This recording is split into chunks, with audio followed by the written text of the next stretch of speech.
Everyone greetings for the day. Doctor Anu from Punjab.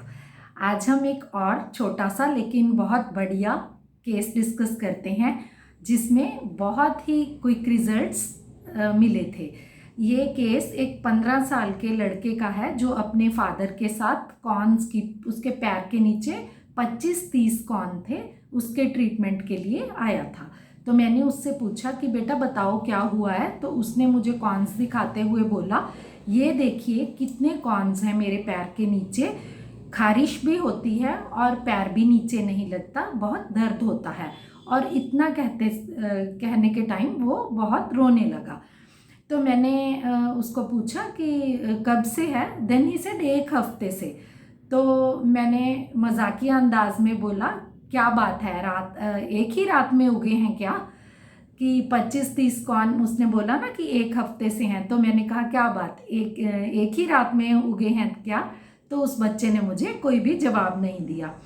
तो उसके father ने मुझे बताया कि नहीं डॉक्टर साहब, ये 2 महीने से इसके पैर के नीचे कॉर्न्स हैं। तो आज तो इसने मतलब इतना रो रहा था घर में कि इसने मुझे दुकान पे फ़ोन किया। अभी मैं शॉप छोड़ के इसके साथ आपके पास आया हूँ। तो उसके फादर ने बोला कि बोल ना डॉक्टर साहब, तुझे कुछ पूछ रहे हैं, बता कैसे हुए ये। लेकिन वो बच्चे ने कोई भी आंसर नहीं किया।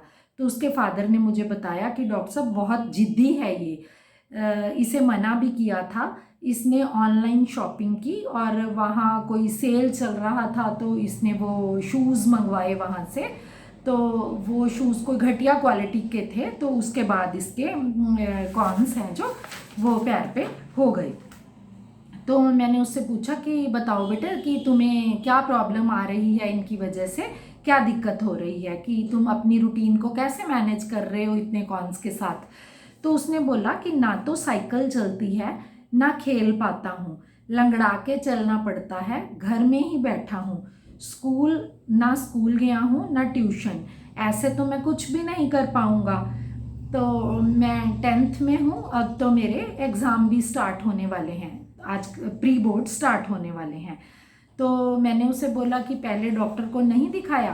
तो उसने बोला कि दिखाया था, स्किन स्पेशलिस्ट को दिखाया था। तो उन्होंने बोला कि इन्हें निकालना पड़ेगा और it will take 2 months to heal, 2 महीने लगेंगे इनको ठीक होने में। तो मैंने उससे पूछा कि क्या बात है, निकलवाने से डर लगता है क्या? तो उस बच्चे ने बोला नहीं, डरना क्या है, डॉक्टर बोले 2 महीने में हीलिंग होगी, तो तब तक क्या मैं घर में बैठा रहूँगा? तो इसके फादर ने, जब मैंने उसकी नेचर के बारे में और पूछा तो उसके फादर ने बोला कि वैसे तो ठीक है, लेकिन मदर के साथ इसकी किटपिट चलती रहती है, क्योंकि जो भी इसके मदर इसे कुछ ना कुछ समझाते रहते हैं। बड़ा हो रहा है, 10th में है, बोर्ड एग्ज़ाम आने वाले हैं, तो उनके साथ इसकी प्रॉब्लम आती रहती है। तो मैंने जब उस बच्चे से पूछा तो उसने कहा कि मम्मी तो मुझे सारा दिन कुछ ना कुछ बोलते ही रहते हैं, मुझे अच्छा नहीं लगता, उन्हें तो ऐसे लगता है कि जैसे मुझे कुछ भी समझ नहीं है। This is the case, please analyse the case.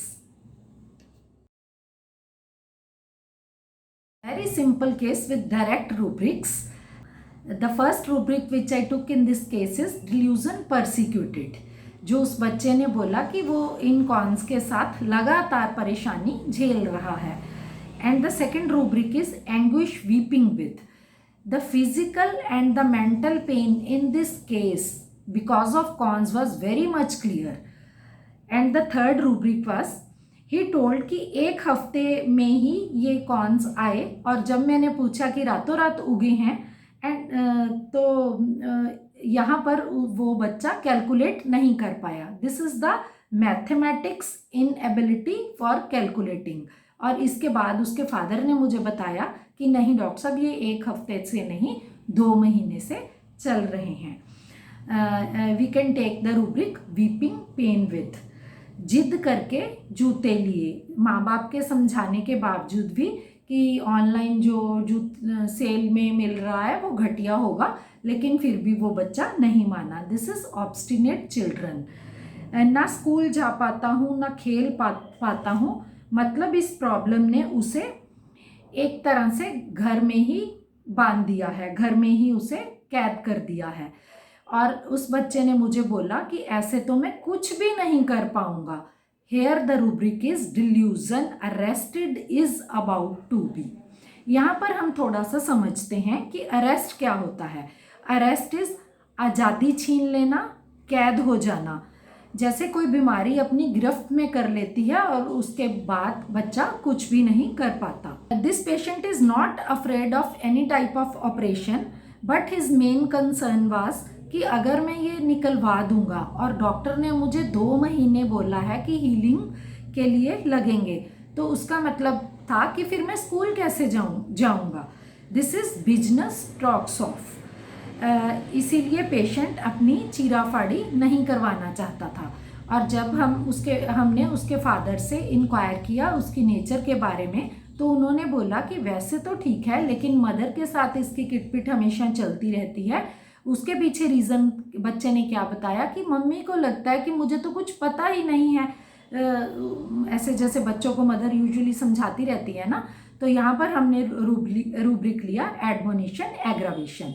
तो यहाँ पर जब हमने इन रूब्रिक्स को रेपर्टराइज किया, then the medicine came out was the belladonna. तो हमने उसे बेलाडोना 30 की 3 डोजेस दी, और ये 3 हफ्ते में उसके सारे जो कॉन्स हैं वो क्लियर हो गए। And the pictures are attached in this video. Thank you everyone.